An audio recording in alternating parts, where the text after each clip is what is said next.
Very good morning and welcome to News on the Hour. In the next 1 hour, we'll get you all the latest news and updates that's doing the rounds.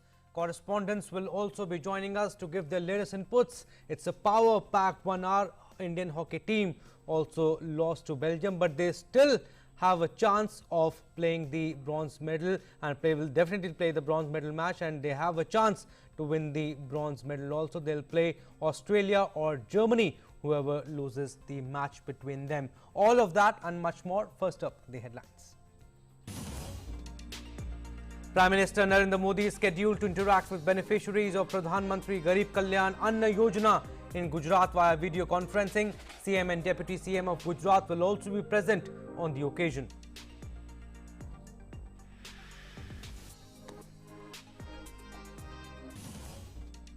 Both houses see repeated disruptions by the opposition yesterday. Lok Sabha to take up bill to provide for maintenance of essential defence services to secure the security of nation. Rajya Sabha to take up insolvency and bankruptcy code amendment bill.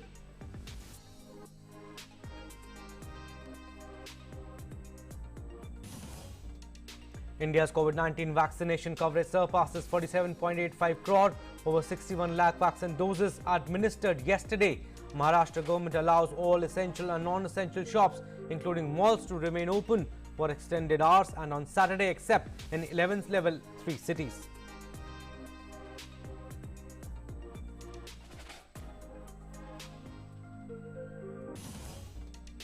%70% of American adults receive at least one dose of a COVID-19 vaccine, while Germany to start offering COVID-19 booster shots from September, also to make it easier for 12 to 17-year-olds to get a jab amid concerns about the spread of the Delta variant.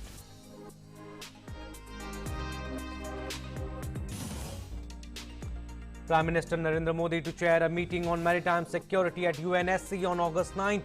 India's permanent representative to UNSC, T.S. Tirumurti, says Jammu and Kashmir is an integral part of India. Also expresses concern over the ongoing violence in Afghanistan.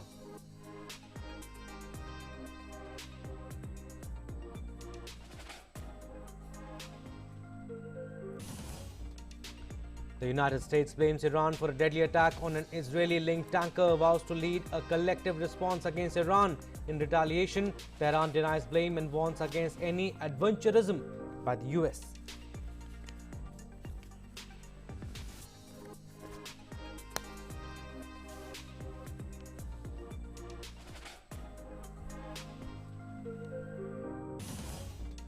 In the Olympics, men's hockey loses to Belgium by 2-5 in semi-finals.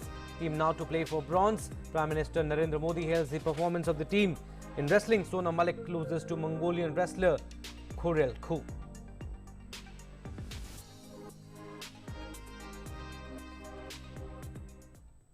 Alright then, first we take a look at the important legislative business to be done in both the houses of parliament today. In Rajya Sabha, the insolvency and bankruptcy code are taken into consideration and passing. The appropriation number 4 bill 2021 and the appropriation number 3 bill 2021 will be moved for consideration and return.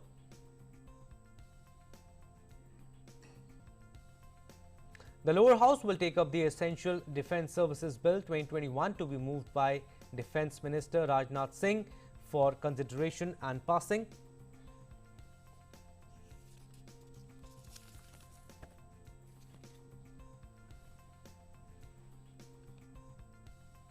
Earlier on Monday, both the houses of the parliament continued to witness pandemonium over Pegasus snooping and farm laws. After facing repeated adjournments, both Lok Sabha and the Rajya Sabha were adjourned for the day.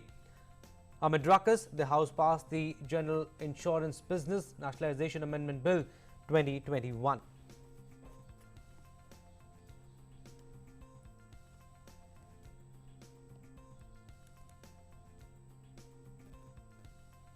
And amidst government's efforts to end the stalemate in Parliament, BJP parliamentary meeting is being held today. In the meeting, discussion over the work done so far during the session and the strategy ahead is expected. And along with this, BJP MPs may also be informed about the future programs of the party. Members of both the houses of the BJP are attending the meeting, including Prime Minister Narendra Modi, Party President JP Nadda, Parliamentary Affairs Minister Prahlad Joshi and other union ministers, Rajnath Singh, Amit Shah, Piyush Goyal. The BJP Parliamentary Party meeting is held every Tuesday during the session.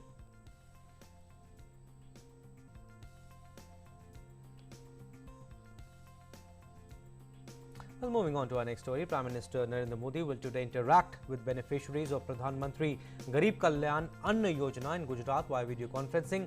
CM and Deputy CM of Gujarat will also be present on the occasion. A public participation program is being launched in the state to create further awareness about the scheme. Pradhan Mantri Garib Kalyan Anna Yojana is a food security welfare scheme that was envisaged by the Prime Minister to provide assistance and help mitigate the economic impact of COVID-19. Under Pradhan Mantri Garib Kalyan Anna Yojana, 5 kg per person additional food grain is given to all beneficiaries covered under National Food Security Act.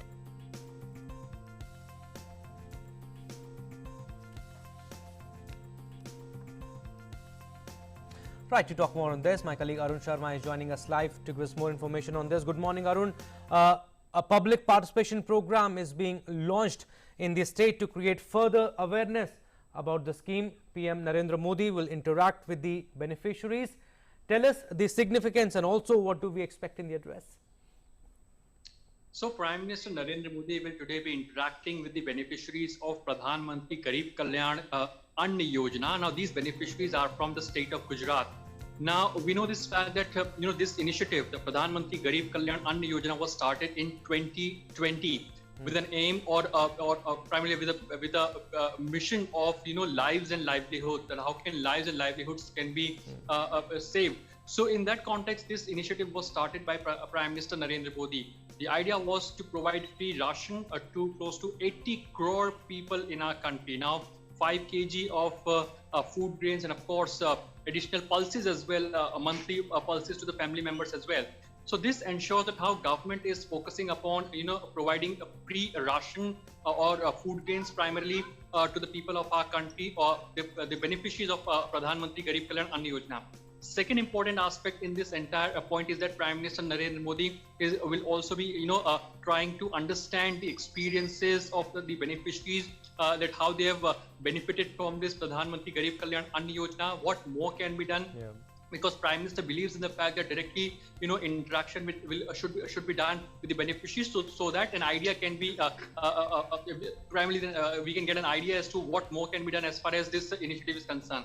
Now 64,000 crore of additional burden will be there on the government exchequer as far as this initiative is concerned. We should not forget this fact that again during this COVID pandemic in 2021, that means when we saw the second peak coming in India, at that point in time, this initiative of Pradhan Mantri Garib Kalyan Anna Yojana was again restarted, and this initiative will be there till the month of November or till Diwali during the festival season in India. So the idea is that how can lives and livelihoods can be saved in our country, and also the focus is that the poor people, how can a better delivery mechanism, the food delivery mechanism can be ensured for the poor people, so that primarily they can focus more on their work, and of course more lives can be saved if in case these people are at home and there is no problem as far as the ration or food grains are concerned. So in that context, it's the world's largest social security scheme as far as Pradhan Mantri Garib Kalyan Anna Yojana is concerned, and Prime Minister Narendra Modi will be interacting with the beneficiaries of this initiative. Absolutely, he'll be interacting with the beneficiaries of Pradhan Mantri Garib Kalyan Anna Yojana scheme. And but Arun, can you tell us in detail how this scheme has benefited the people, especially people during the pandemic, and the awareness also, which is a very, very important aspect. What government has done so that directly it reaches to the people, to the beneficiaries, I should say. So we know this fact that India under the Food Security Act is already providing subsidized food grains to the poor people, the BPL family members of our country. But under the Pradhan Mantri Garib Kalyan Anna Yojana, any beneficiary can walk into the ration shop, and they can avail this food grains to each and every beneficiary. That means if in case there is one family, and in this one family there are close to 4 to 5 members. So all these 4 to 5 members will be getting, the additional food grains, the 5 kg of food grains from the government of India side. So this ensures that government is ensuring that 80 crore people, and primarily more than 80 crore people, are benefited from this scheme. Second important aspect to this story is that one nation, one ration card. There are various migrant laborers who are working in our country. There are various, workers who are working in different states. That means if in case somebody is from Maharashtra who is working in Delhi, or somebody from Uttar Pradesh who is working in Maharashtra.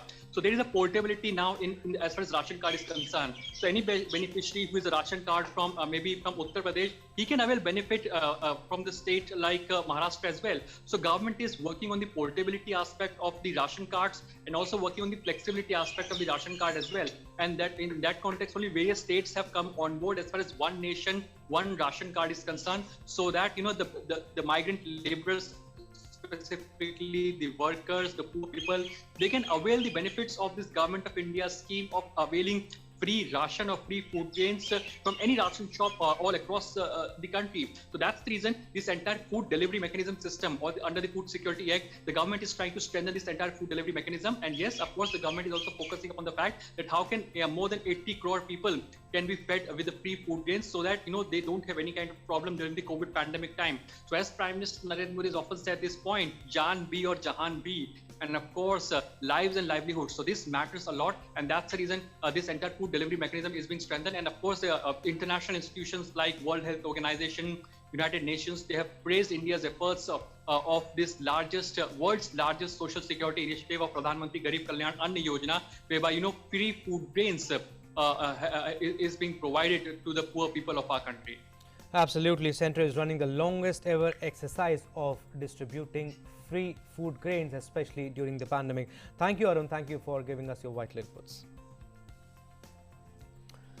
Moving on to our next story, an update on COVID-19 from across the country. India continues to see decline in the COVID-19 cases, and over 3.08 crore recoveries have been recorded so far across the country, and out of which over 38,887 patients recovered during the last 24 hours. And with this, the recovery rate has increased to 97.38%. 30,549 daily new cases in the last 24 hours, and India's active caseload declines to 4,04,958. Active cases constitute 1.28% of the total cases. Weekly positivity rate continues to remain below 5% and currently stands at 2.39%. Daily positivity rate also stands below 5% and currently stands at 1.85%. Testing capacity has been substantially ramped up, with 47.12 crore tests conducted so far.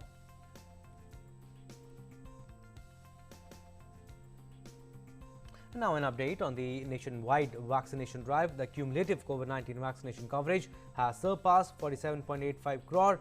A total 47 crore 85 lakh 44,114 vaccine doses administered across the country so far.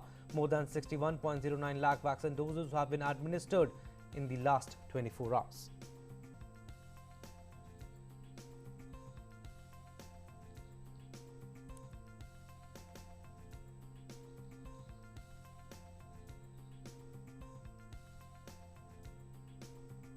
And the central government continues to provide vaccines through free of cost channel and through direct state procurement category to states and the UTs. In total, over 49.85 crore vaccine doses have been provided to the states and UTs so far. Of this, the total consumption including wastages is around 47.52 crore. Over 2.75 crore COVID-19 vaccine doses are still available with the states and the UTs to be administered. Furthermore, over 20.94 lakh vaccine doses are in the pipeline.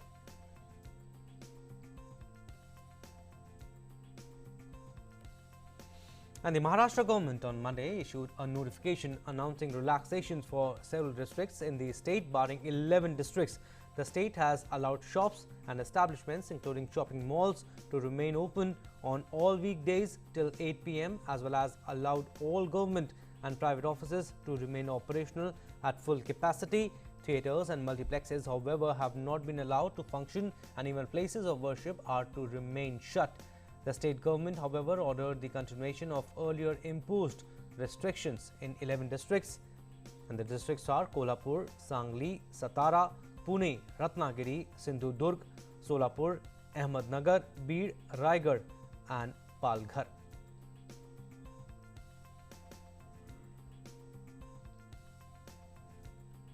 And talking about Odisha now, Odisha capital Bhubaneswar has become the first city in India to achieve 100% vaccination against COVID-19. Additionally, about 1 lakh migrant workers have also been administered the first dose of COVID-19 vaccine in the capital city. The Chief Executive Officer of Niti Aayog, Amitabh Kant, congratulated the people of Odisha and Chief Minister Naveen Patnaik for their achievements in making Bhubaneswar the first city to ensure 100% COVID vaccination. The Bhubaneswar Municipal Corporation had set benchmark for different categories of people to complete the vaccination process within the specific timelines by 31st July.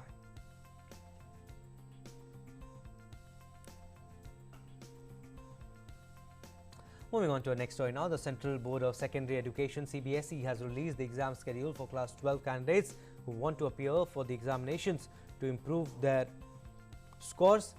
The exams will be conducted from 16th August to 15th September.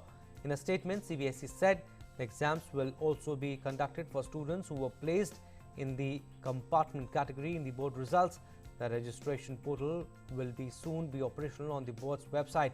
It said candidates appearing for improvement and appearing for compartment exams based on the result declared in 2021 will have to register at the portal.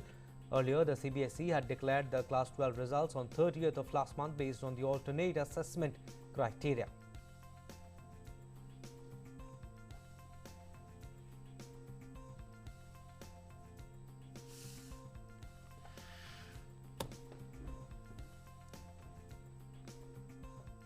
Right now, we'll slip into a very short break. On the other side, more stories. Namaste land. Marhaban ila al-Hind. Zari India. Salam India. Namaste India. Namaskar Bharata.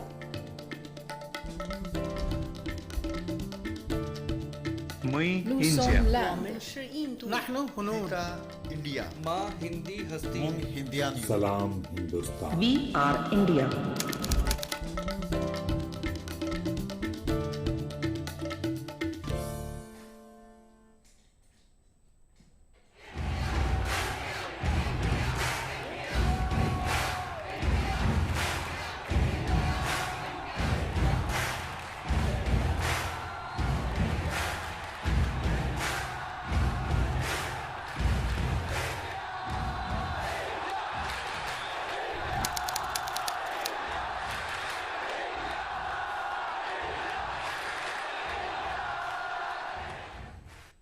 Your window to rising India.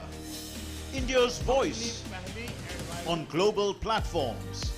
Latest news from India and around the world. In-depth analysis of global headlines.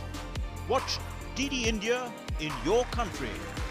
Available for downlink in all Southeast Asian countries. STTV broadcast is available through the satellite GSAT 17 at 93.5 degrees east. HDTV broadcast is available through the satellite GSAT 10 at 83 degrees east. For technical details, scan here. Switch to DD India now. Welcome back after a short break. Prime Minister Narendra Modi will chair UN Security Council open debate on maintenance of international peace and security, maritime security in virtual mode on 9th August. External Affairs Ministry spokesperson in a tweet informed that this will be the first time an Indian Prime Minister will preside over an open debate. India had on Sunday assumed the rotating presidency of the United Nations Security Council. India will focus on peacekeeping and counter-terrorism besides maritime security during its presidency of UN Security Council. So, India has adopted the program of work for the month of August under its presidency. Under its presidency, India will be guided by the principle of transparency, credibility, accountability and effectiveness. India's permanent representative to UN, T.S. Tirumurthy, said that focus areas for India will be on maritime security, peacekeeping and counter-terrorism. There are three major areas which we will focus on in August. maritime security, peacekeeping, and counter-terrorism. While maritime security has been discussed in the Security Council in the past and a few resolutions have been adopted on select aspects of maritime security and crime, we feel that it is time that the various dimensions of maritime security and crime are discussed in a holistic manner and addressed through international cooperation. So India's vision has been steered by dialogue and cooperation, mutual respect and commitment to international law, and focusing on this, India will host a special debate on maritime issues which will be addressed by Prime Minister Narendra Modi on 9th August. In 2015, the Prime Minister of India put forward the initiative of SAGAR, an acronym for Security and Growth for All in the region, that encourages states to conserve and sustainably use the oceans and to make meaningful efforts to create a safe, secure and stable maritime domain. We plan to hold a virtual high-level open debate on maritime security on the 9th of August. This will be chaired by the Prime Minister of India, Shri Narendra Modi. I am also happy to inform you that His Excellency the President of the Democratic Republic of the Congo, who is also the President of the African Union, has kindly agreed to participate in the open debate given the importance that the topic of maritime security has for Africa. Right, he also said that peacekeeping will be among India's focus area for discussion in August. We will focus on two specific aspects pertaining to peacekeeping. One is how to ensure the safety of peacekeepers by use of technology. And two, how to bring to justice the perpetrators of crimes against peacekeepers.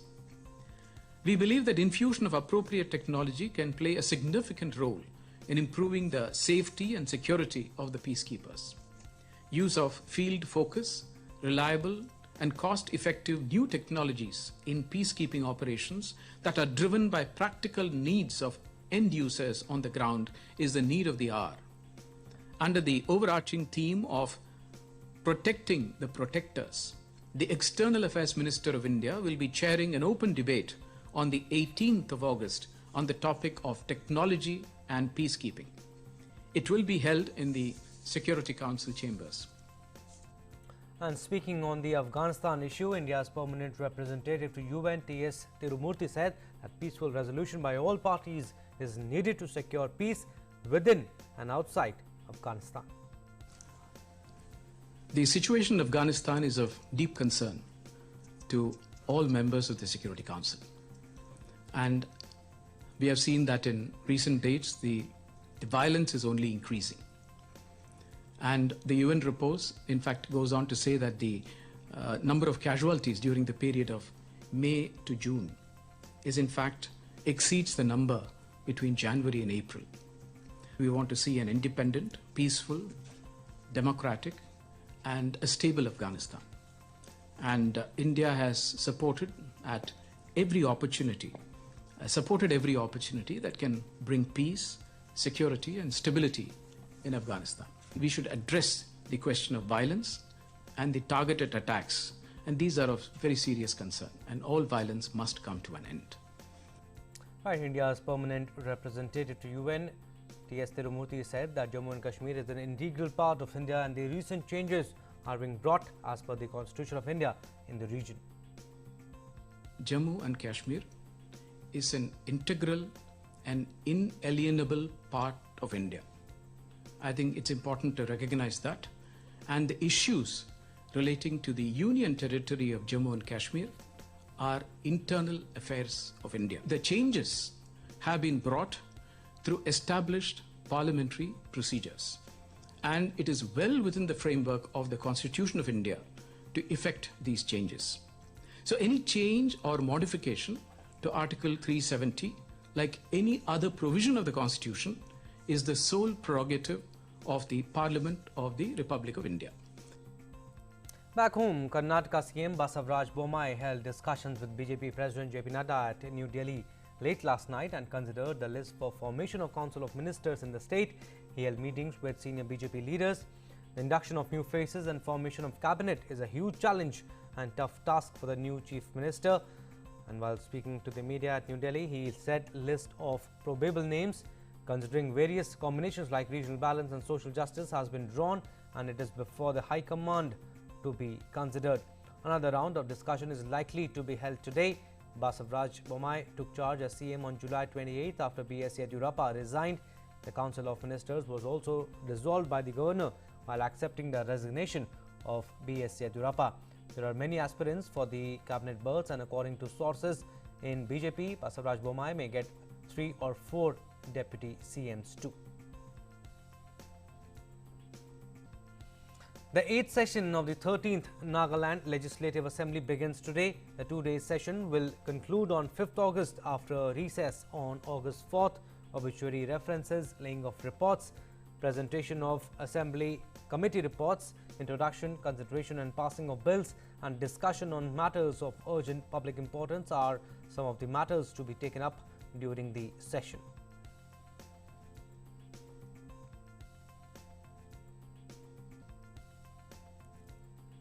In Jammu and Kashmir, one unidentified terrorist was gunned down during an encounter at Chandaji area of Bandipora. Police and security forces are undertaking the search operations.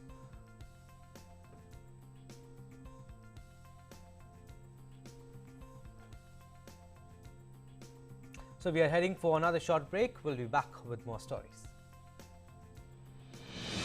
With the world's largest COVID vaccination drive, India is leading the way. As the vaccine reaches every corner of the nation, do not forget the mantra, Dawai bhi, Kadai bhi.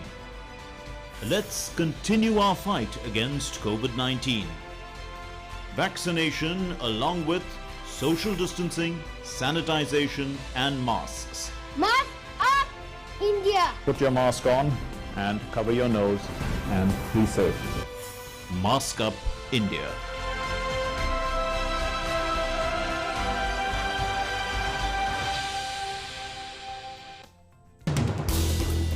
As the day unfolds and news and events take shape, we get you complete coverage of every news breaking in, tracking new developments as they happen.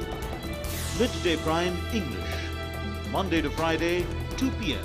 on DD India.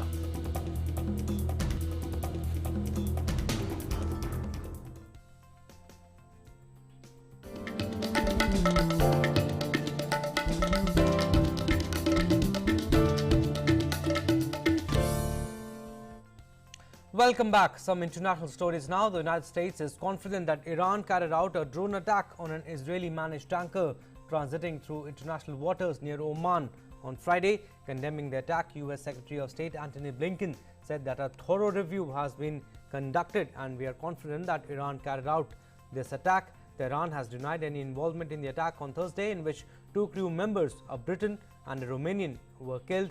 The United States and Britain said on Sunday they would work with their allies to respond to the attack on the Mercer Strait, a Liberian-flagged Japanese-owned petroleum product tanker managed by Israeli-owned Zodiac Maritime.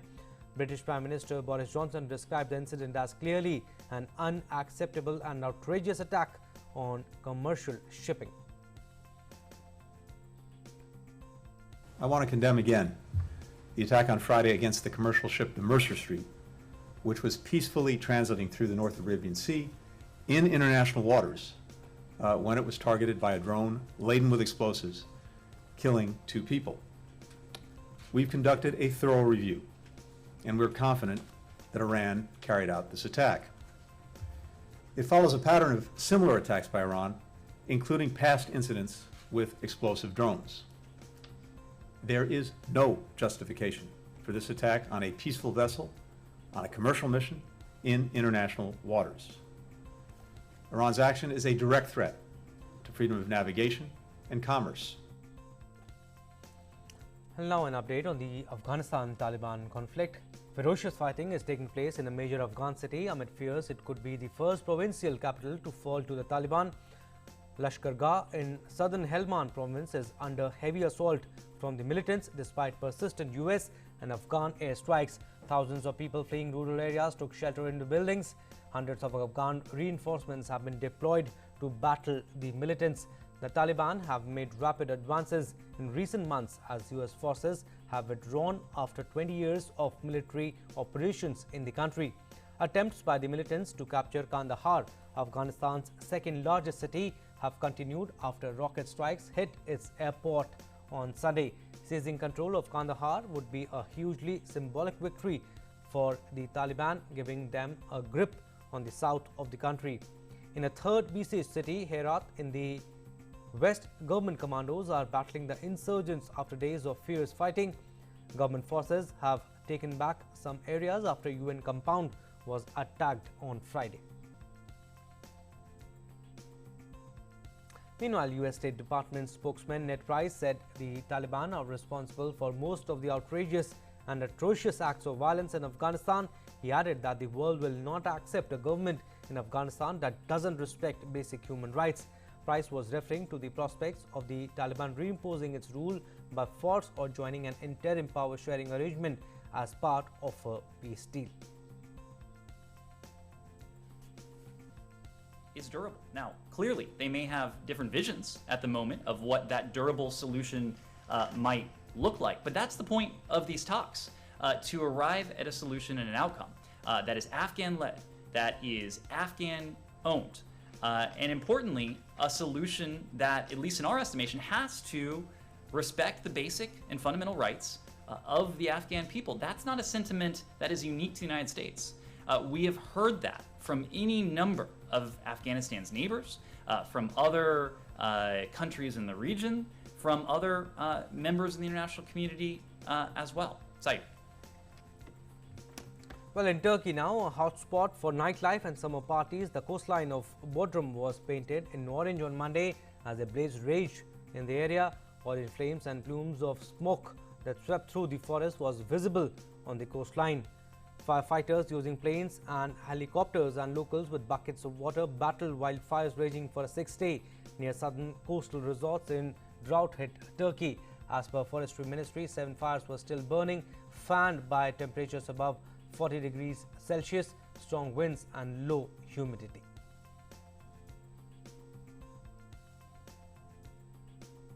And temperatures soared across Greece on Monday as the worst heat wave in decades pushed the power system to its limits, with the weather service forecasting temperatures in the capital as high as 44 Celsius.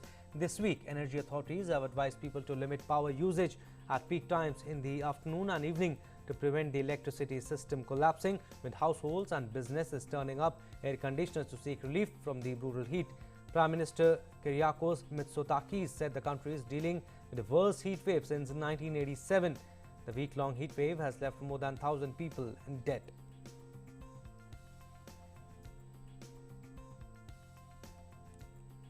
Well, let's now take a look at the update on the COVID-19 cases from across the world.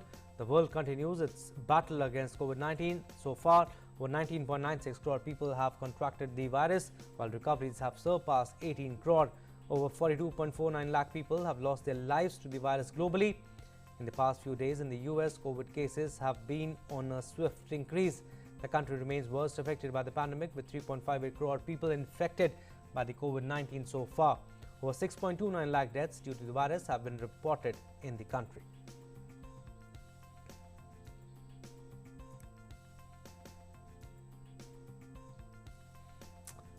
While Florida is grappling with a surge in hospitalized COVID-19 patients sparked by the rising cases of the Delta variant, cases of COVID-19 along with hospitalizations and deaths from it have increased in the last week. U.S. Centers for Disease Control and Prevention Director Dr. Rochelle Walensky told reporters that as of Saturday, there were about 72,000 new cases per day of COVID-19 in the United States, amid concern over the highly contagious Delta variant. Even as cases have exploded, Florida Governor Ron DeSantis has resisted mask mandates. Earlier this year, he and the Republican-controlled state legislature limited local officials' ability to impose COVID-19 restrictions, and on Friday, he issued an executive order barring schools from requiring face coverings when classes resume this month. Meanwhile, Dr. Anthony Fauci has said that even though you have been infected previously in the context of variants, it's a good idea to get vaccinated anyway.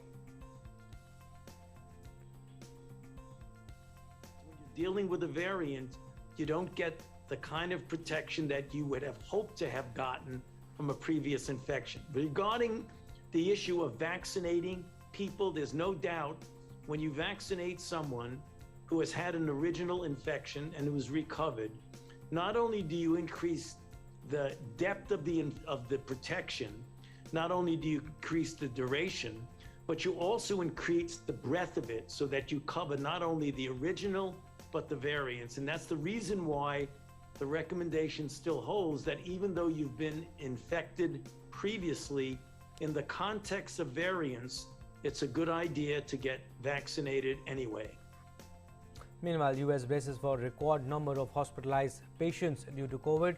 COVID hospitalizations in Louisiana and Florida have surged to the highest points of the pandemic, leading overwhelmed doctors on Monday to plead with the unvaccinated to get inoculated against the Delta variant. More than 10,000 patients were hospitalized in Florida on Sunday, surpassing that state's record. The surging Delta variant led Louisiana's governor to reinstate a statewide indoor mask mandate, with that state expected to break its record on COVID hospitalizations within 24 hours. Hospitalizations in Arkansas are also soaring and could eventually break records.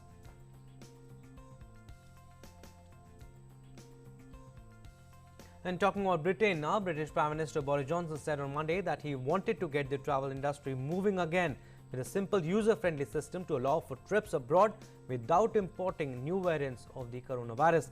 Britain has double vaccinated a higher proportion of its population against COVID-19 than most other countries. However, the government has prevented travel to many destinations by imposing rules that the travel industry says are hobbling the economy. England opened its borders to much of the world on Monday, scrapping quarantine for fully vaccinated arrivals from the European Union, excluding France and the United States. Citing the threat posed by the beta coronavirus variant, England has maintained quarantine rules for double vaccinated travelers from France, while dropping the requirement for travelers from other medium risk countries. UK has been able to roll out vaccines at a pace that has been, I think, pretty good. We've now vaccinated more than people than any other country in Europe, and that means actually that the UK economy and society is just about the most open in Europe. On travel, we've had to balance it because of the anxiety that I think a lot of people have, I have, about importing new variants, bringing back the disease. But we also have to recognise that people want badly to go on their summer holidays. We need to get the travel industry moving again. We need to get our city centres open again. And so we want an approach that is as simple as we can possibly make it. And from next month on, Germany will start to offer booster shots against COVID-19 to vulnerable individuals, according to the health ministers of the country's 16 states. The vaccinations will be done using mRNA vaccines from Pfizer, BioNTech and Moderna, regardless of what was used previously. Ministers in Germany has also agreed to make vaccination available to all children aged between 12 to 17 years. The decisions reflect concerns in Germany that the Delta variant that spreads faster could force the country back into restrictions and lockdowns as Europe's largest economy nears a general election in September. 16 states in Germany are eager to vaccinate more people to avoid a fourth wave of the coronavirus in the country. Germany has recorded more than 2,000 new cases a day since a week. The 7-day average incidence stood at just under 18 per 1 lakh on Monday. Meanwhile, just like many countries, schools have reopened in several states of Germany on a shift basis. Students in some states returned to school on Monday, hoping for as close a return to normal as possible. Pupils, teachers have faced constantly changing restrictions and uncertainties in Germany. Declared the start of the pandemic in February 2020, for much of the year, children have been forced into homeschooling or so-called shift learning, where pupils could only attend school every other day or for half the day. Now schools are back in business, offering full-time lessons, although with precautions in place. Students have to wear masks in schools and classes have been separated to limit the contact. Some children have also returned to school vaccinated. Germany stands 13th in the global COVID tally with over 37,79,000 COVID cases and a death toll past 92,000.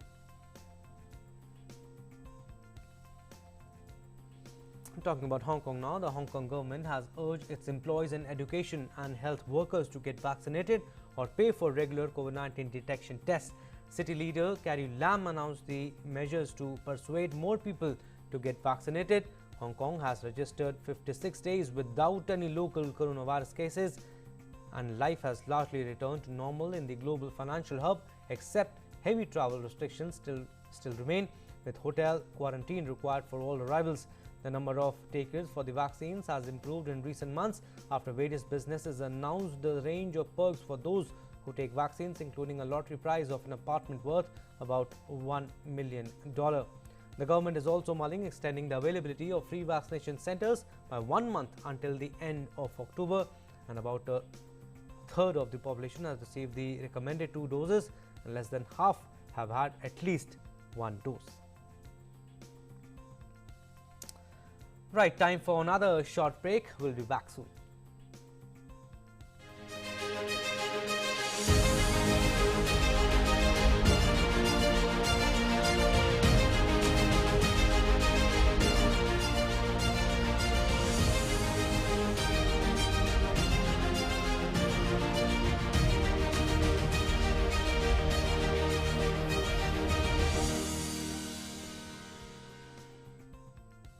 Your window to rising India. India's voice on global platforms. Latest news from India and around the world. In-depth analysis of global headlines. Watch DD India in your country. Available for downlink in Middle East countries. STTV broadcast is available through the satellite GSAT 17 at 93.5 degrees east. HDTV broadcast is available through the satellite GSAT 10 at 83 degrees east. For technical details, scan here. Switch to DD India now.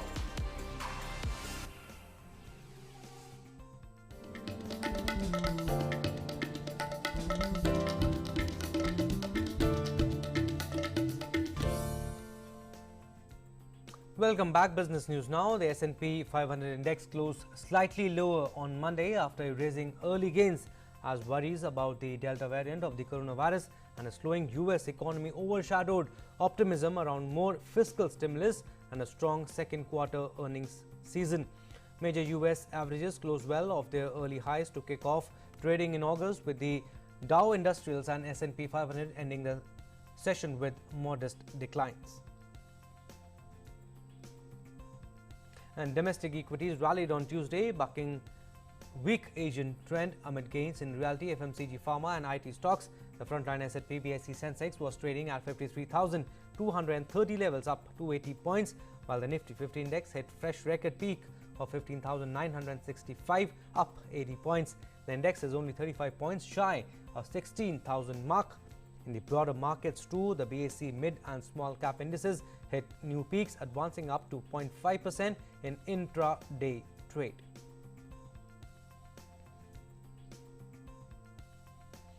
Moving further, Hong Kong stocks opened slightly higher this morning, extending the previous day's advance. The Hang Seng Index ticked up 53.26 points to 26,289.06. The benchmark Shanghai Composite Index dipped 17.50 points to 3,446.78. Tokyo shares opened lower this morning after Wall Street ended mostly down on the latest disappointing manufacturing sector data. The Nikkei 225 index dipped 195.98 points to 27,585.04, while the broader Topix index topped 11.89 points to 1,928.16.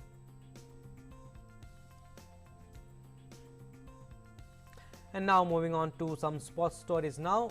First, let's start with Tokyo Olympics.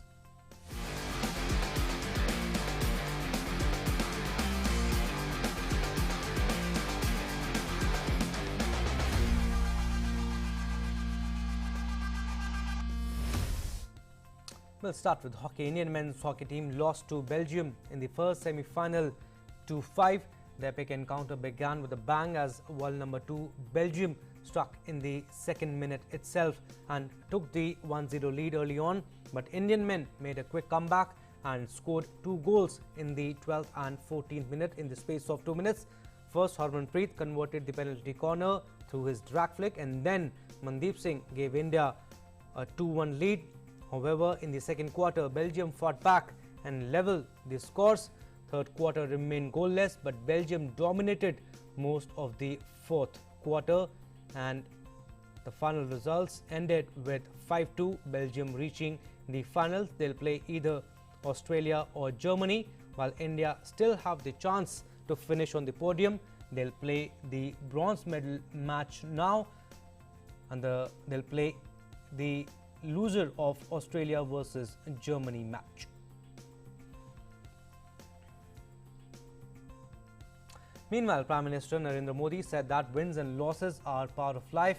In a tweet, PM Modi said, Indian men's hockey team at Tokyo 2020 gave their best, and that is what counts. We wish the team the very best for the next match and their future endeavours. The Prime Minister said India is proud of our players.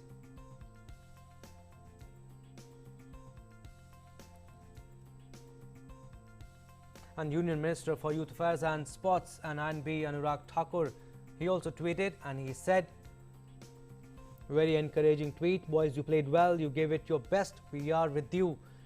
We still have a match to go.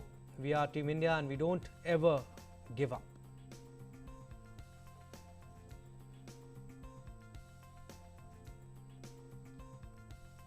Right, to talk more on this, my colleague Tejinder Singh is joining us live. Tejinder, what was the turning point in the match, you think? Because Belgium took the early lead, but in the space of 2 minutes, India also scored 2 goals. What do you think? India could not keep that pressure, and the defense was lacking on India's side? Well, we can say that first 3 quarters India played very well, but when it came to the fourth quarter, the pressure from the Belgian team was high, and they kept on attacking the Indian defense, and they forced some of the mistakes in the striking circle of India, and they were able to earn the penalty corners where they kept the pressure on, and with one of the best penalty corner specialists in this Olympics in their team, Henrik, the way he performed, India had no answer to that. That was the one thing which we were focusing on before that match also, that we have to avoid Belgium to get those penalty corners where they could be very lethal with some of the very good penalty corners specialists in their team, and at the same time we wanted to attack. We got the lead in the second quarter, but after that the Belgian team tried to came back. They got an equalizer, and then in the fourth quarter, the way they scored the goal, and after that they kept that pressure on. Once they were 4-2, it was a do and die matter for the team, and they went all out, and Belgium was able to score that goal also. But if we talk about the hockey, Indian team played well. They tried to match Belgian attack, defense in all phases, especially in the first 3 quarters. But it was this happens in hockey. We cannot say much about that, because sometimes some mistakes under pressure can cost you match, and that appears to have happened with the Indian team, the way they lost that match in the last quarter. But overall, if we talk about the team, they played well, they tried their best, but the Belgian team was stronger today, we can say that. Absolutely, the team showed a lot of character after they lost the second match to Australia. They defeated the bigger teams also, but now nation is behind them. And like Sports Minister Anurag Thakur also tweeted, the boys played really well and nation is behind them. They still have a chance to finish on the podium. They'll play the loser of Australia and Germany match that will be held later in the evening. But again, Tejinder, apart from hockey, Sonam Malik, 19-year-old, lost in wrestling, and Tejinder Singh Tool will also be seen in action today in the evening. Yes, Sonam Malik lost her bout. She was leading in that bout, but at the end her opponent was able to get the important 2 points, and because of that she lost that match. But she's a very young wrestler, and the experience which she will gain from here will definitely come in use in the coming days. And she was able to qualify in these Olympics. That was a great mark, and we were expecting her to do a much better. But that's how it happens in Olympics. You get tough opponents, and you have to beat them to move to the next round. And another thing is that she won't be also fighting in the repechage round, because the opponent to whom she lost in the next round. So her contention for the medal in these Olympics is over. But having said that, we still have another wrestlers waiting, and we will be expecting them to perform well. We have Vinesh, Anshu Malik, Seema Bisla, and then in men's category, Bajrang, Ravi Dahiya, Deepak Punia, and these are very good wrestlers. We are expecting them to do much better, and the way in the past Vinesh has performed, and especially Bajrang has performed, we are hoping some good news from thereabouts, which will be coming in the days to follow. And yes, you talked about Tejinder Singh Toor. In shot put, he will be performing today in Group A qualification round. We will have to wait and watch how his performance goes there. He has that personal best of 21.49. If he throws around that, I think because the top 12 qualify, he should be able to make into the final rounds. And the way he has performed in the Asian Games, he won a gold medal there. We are hoping that he performs well today, and we could hear some good news from the athletics. Absolutely, we want to hear. Expectations are there. Tejinder Singh Toor, he has done well in the past, and it will be interesting to see whether he manages to win an Olympic medal. And like Tejinder said, we are expecting medals. They are serious contenders in wrestling. Bajrang Punia, be it Ravi Dahiya or Vinesh Fogart. Vinesh Fogart is also seeded number 1, 2. Thank you, Tejinder. Thank you for giving us your vital inputs. And in athletics, like we talked about, Anu Rani failed to qualify for the javelin throw event. She finishes at number 14 in her qualifications round. The second round is remaining, in which a different set of athletes will compete to reach the 64-meter qualification mark or be in the top 12 combined list. But it is almost impossible for Anu to feature in that list, as she is already 14th in her own group.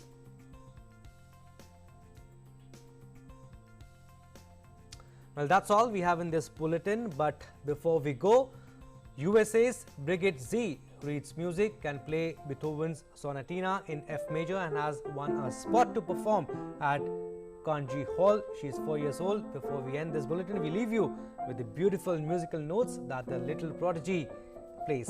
Have a look.